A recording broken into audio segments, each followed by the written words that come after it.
Retour en France avec cette prise de parole d'élèves de primaire qui fait polémique à Grenoble. Un discours prononcé à l'occasion de la cérémonie du 11 novembre où les enfants ont évoqué tour à tour les gilets jaunes, le recours au 49.3 ou les violences policières, des propos très politiques qui ont créé un certain malaise. Le rectorat a même ouvert une enquête, une instruction pour savoir qui était le ou les auteurs du texte. À Grenoble, la correspondance de Jean-Luc Bougeon.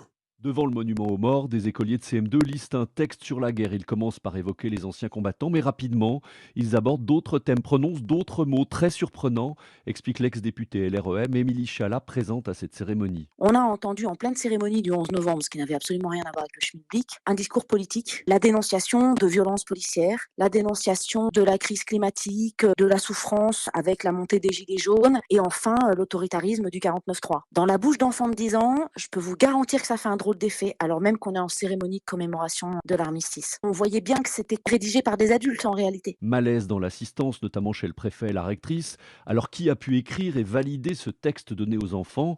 L'inspection d'académie mène depuis ce week-end une instruction afin d'établir la chaîne de responsabilité.